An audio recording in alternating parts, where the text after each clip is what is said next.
Hey, welcome back to Quality Cup Life. My name is Imani, and here we talk about how to pour into your own cup first. You cannot give what you do not have. That's pour it up and flow past capacity. So today we are talking about and gonna be watching.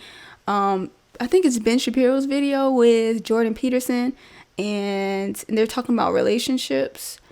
I really like listening to Jordan Peterson because he just sounds super smart, and when he talks I have to like think, and I kind of like that. So yeah. And also in the comments below, let me know what you're drinking. I'm drinking a superfood greens powder. I think it's by Green, oh shoot, I forget what the name of the brand is, and I put some magnesium and some collagen in it. I'm gonna leave a link in the description if you have no idea what I'm talking about, so you'll know what the heck a greens powder is. But if you're interested, all right, let's get into it.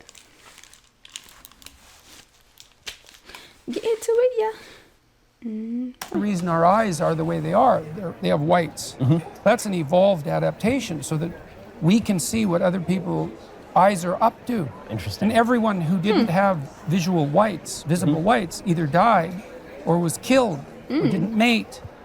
Right? And so I want to see where you're pointing your eyes, because you're devoting a tremendous amount of cortical energy to that value specification. And if I can see what you're pointing your eyes at, then I know what you value. Then I can mimic your body with my body, and we can fall into the same, what would you say, the same Rhythm. game. Yeah, exactly. Yeah, the same rhythm. Yeah, Absolutely. yeah.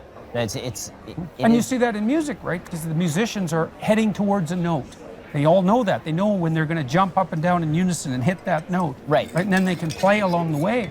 The music has a point, or you don't even want to listen to it. And it's so satisfying when they hit that climax all together, right? So Yeah. we got the point, man. It's true in relationships too. It's like Jordan Peterson is so interesting because it's like, who thinks about that kind of stuff? Like, that stuff we don't even think about. Like, but it's like, oh, he has a point.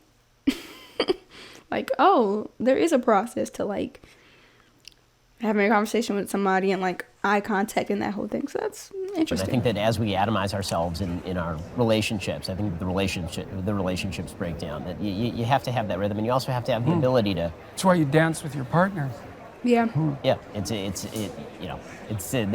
that refusal to acknowledge the differences that you have with your partner. And there's a beautiful thing in the beginning of Genesis. So the phrase that's used when it talks about Eve and Adam is before. So it's really fascinating. I mean, the whole thing is really beautifully symbolic. That Eve never receives a name until after they're kicked out of the Garden of Eden. She's called just the woman until that point, and then he names her, right? I never realized that. But that's fascinating. He first names her and he says, she will be called Isha, right, which is a derivative of Ish, which is the same word, just add a hey at the end, because that's how he sees her. She's a derivative of him. She's just an object for him. What's that, bone of my bone, flesh of my flesh? But like he's Jewish, so he has like, that's cool. To use.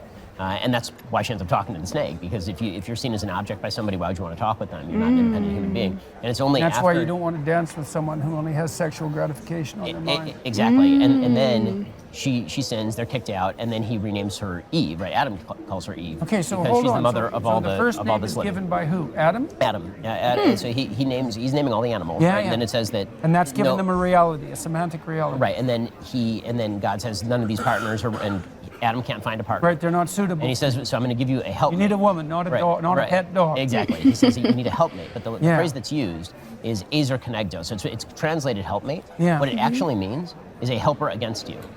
Oh. That's what it actually means in Hebrew. Ezer kenegdo, right? So there's an adversarial element in there. Yeah, because what makes you a better person is the adversarial element. There's this idea in neurophysiology called opponent processing. It's really cool. So if you want to move your hand really smoothly this way, you can do it like that. But it's nowhere near as smooth as if you do this. You can be absolutely precise. So you really tense this hand against this. Ooh, that's a good analogy. I don't know where he's going with this, but like, it just made me think about you move and learn to move so much better when there's adversity. Like, cause like if there's no adversity in your way and you're just thinking that you're thinking that you're moving smoothly, you're not becoming the best version of yourself because you have no opposition. You need opposition to become better. That's wonderful. Let's go, Jordan. Let's go. This one relents a little bit. It's absolute precision. And so that adversarial process, you imagine that women and men are slightly different temperamentally, or even quite a bit different. Well, you're trying to hit the mark, but the mark moves. And so how do you hit it? Well, you hit it with this adversarial process. And you do that with kids, and when you're negotiating in the house too. It's like, well, you think this, and I think this. And that's why when you fundamentally refuse to acknowledge the difference between the sexes, you lose the ezer kenegdo part of that. You lose that opposition that's necessary. That's also, see, my wife has a more masculine temperament than me, and she's really low in politeness, which is an aspect of agreeableness. And it makes her quite formidable as a combatant. And sometimes in our life, she'll say things that are so outrageous that, well, it usually makes me laugh. Like in an intense fight, she'll say like 3 of the worst insults you could possibly imagine, and it'll make me laugh. And it's hard sometimes to deal with her because of this more aggressive element. But it was also something that really attracted me towards her because she's no pushover, and she's got this she's got a kind of a knife-like sense of humor that comes out quite often. And so I really like the combative element to it. And that's part of what keeps a relationship dynamically alive. So that's very cool. So that's the first name? And so he first calls her Isha and says, because God's going to give her his ezer kenegdo. And then after the whole element with and he called, okay, so God says he's gonna deliver this. What's the word? Ezer kenegdo, right? So it's a helpmate. Right, but it's an adversarial partner. Yeah, the word kenegdo literally means against him. Right? Wow. It's going to be Ezer, cool. helper, against him, right? Okay, and then Adam calls her her Isha, right? Because she's flesh of my flesh, she's bone of my bone, which is how a man sees a woman when the woman is just an object to him, right? Because she's mine, right? It's my possessiveness of her that defines her as a human being. And the word woman, just like in English, is a derivative of the word man, right? It's Ish, which is spelled Aleph Yud Shin. It's the same spelling, you just add a hey at the end, and now it's Isha, right? So she's going to be called woman because I'm called man, so she's, she's a secondary derivative. She's a secondary derivative of me. Right, which is how a man would understand a woman. It's like she's like me except smaller. Right, exactly. Right. And then once she starts to bear children, then he calls her Chava, right, Eve, the mother, which is the same root of life and Chava, right? Chai is the same root. So it's is that etymologically related to the word for chaos? Do you know? In Hebrew? In Hebrew? Yeah. Like at the formless chaos at the beginning of time. Is there a relationship between that and Eve's name? I don't think so. I'd have to check it. But he says she's the mother of all living, and then that's how she's defined. What gives her a meaning is the thing that actually does give women meaning, and that we as a society have decided is the ability to bear children, which is of course what we as a society have decided to deride and pretend is not a superpower and treat as a secondary aspect of femininity when it is in fact the primary aspect of femininity. And so it's really it's quite fascinating, and it's really... That's why I like Beauty and the Beast. Because I taught a lot about hero mythology to my students, and the women would sometimes come up and say, well, what about the female heroes? And I thought, well, that's complicated because you have the image of Mary, and that's pretty maternal, but in Christianity, Christ is also the redeemer of women, and that's an adventurous hero in some sense. It's like, so the female situation is complicated, right? Because there is this adventurous spirit, but it has to be combined with this maternal fecundity, let's say, and involuntarily. Well, what I really liked about Beauty and the Beast, and I do think that's the best Disney movie ever made, was that it's a real female hero myth. I mean, the woman, Beauty, is beautiful, so she's high up in the female dominance hierarchy, but she's witty and well-read and intelligent and adventurous and brave and courageous and truthful, all of that. And she doesn't fall for Gaston, the psychopathic persona. And young women are much more likely to fall for men like that, by the way, than women who are slightly more... He telling the truth, because... yeah, I see a lot of women going for the egotistical guy, like the Gaston. If they look nice and they're super confident or egotistical, I see women going more towards that. He's telling the truth. What would you say? Mature. Wiser. So they'll fall for dark triad men, and that's partly how psychopathy propagates itself across the generations. Right? They can be enticed by psychopathic I don't know what psychopathy means. But she prefers the Beast. It's like, well, the Beast is the adventure. It's like, well, is this terrible man? Like he's rough, he's unhewed, but he's got potential. Right, and that's what really attracts her, and she wants someone who can guard the walls. And this is the psychiatry. I think it's a psychiatrist. The psychiatrist analysis of Beauty and the Beast. Like, who does that? Make a safe haven for the children, but who's generous enough That's cool, though. who's productive enough to be useful and generous enough to share. And so she civilizes him. And that's, you say, well, that's the female hero myth. It's like the civilizing of men is the female hero myth. And the civilizing of nature, in some sense, is the male hero myth. And to pretend that that's like a secondary pursuit, which is what the society says, that like what we should value is, in a certain way, feminism is a construct of the patriarchy. because they're completely, and it's modern, guys, because the notion is, well, the men have got it all right, and all we'd have to do is for women to be more like men. Right, exactly. That's your aim. My wife is engaged in a series of discussions with this Jonathan Pajot I mentioned earlier. It's an inquiry into the symbolism of the divine feminine, because we have a real question in our culture. We have a more elaborated narrative of, let's say, call it masculine heroism, and a more differentiated sense of masculine totalitarianism as well.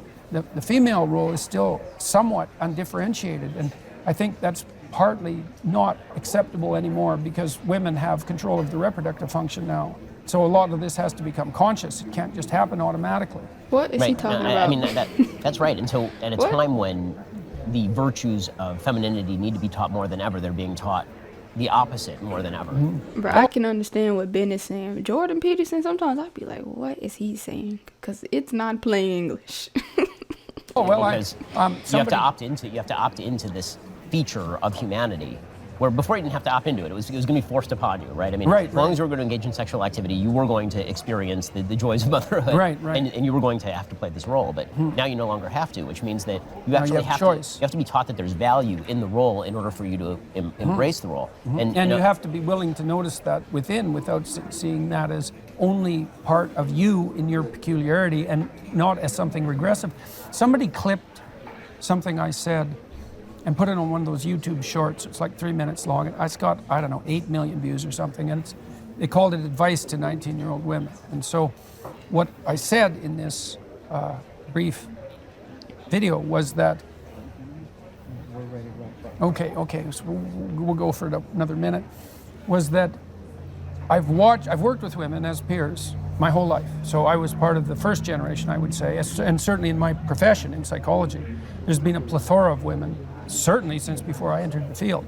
So I've worked with women as peers my entire life. And I worked, even before that, I worked in the daycare branch of Alberta Social Services and as a consultant, and that was mostly women too. So, and what I noticed about women, and this really was struck home to me when I worked with high-end lawyers in Toronto, because I worked with the best law firms in Toronto for 10 years with their best lawyers. They would send them to me and some other people that were involved in this enterprise, and our deal was, we'll increase the efficiency of your high-end lawyers by 10% in terms of billable hours, but we work for them, not you. And so then I had about 15 of lawyers like this come and see me. They were skeptical to begin with, but we got over that pretty quick. And some of it was management discussion, some of it was strategy, some of it was sorting out their marriage, work-life balance. Like, it really depended on the individual, as it should in the therapeutic session. But we had a lot of discussions with the women because the law firms lost all their women in their early 30s. And the story was always the same. So these women who became these top lawyers, they all had the same story. They're hyper-conscientious and very, very smart. So they were top of junior high, top of high school, top of their class in college, went to a great law school, top law school class, they went to a great law firm, and then they walked through the legal ranks till they hit senior partner. No, like blinders on, like conscientious people will have. I'm going to attain up this pyramid. Then they'd hit 30 or so when they hit senior partner, equivalent of tenured professor, and then they woke up and thought, what the hell am I doing here? I'm working like 80 hours a week, 75 hours a week, flat out. Because you don't get to that level unless we're performing. And you get a call at 2 a.m. from some client in China who's got a corporate merger. It's like, you're awake and on it. And you put that on top of everything, or you don't get paid $750 an hour. And you say, well, that's the patriarchy. It's like, no, it's not. It's the market. Ooh, they ended the video like that. No, it's the market. Okay. So yeah, so what I pulled out of this was talking about the importance, like I was talking about before, the importance of push-pull in relationships, and like it's kind of like a dance, and there's going to be some adversary, like your partner shouldn't always be on your side or agree with everything. There needs to be some type of push and pull, and in order for you to grow. And so don't be getting with yes people, yes man or yes woman. You need to have somebody who's gonna challenge you or oppose sometimes your views. That, and what else did I get out of this? Value, if you're a woman, value your femininity, and if you're a man, value women's femininity. And then there's value in being like a mother and all that. And also Jordan and Ben are really smart people. And also the importance of like body language and eye contact and being present with whoever it is that you're with at that time. That's what I got out of it, because I know a lot of times, especially in the setting that they were in, I also think that it's awesome that they were like in public but still having a private conversation, and it was being recorded, so there was other people like producing it.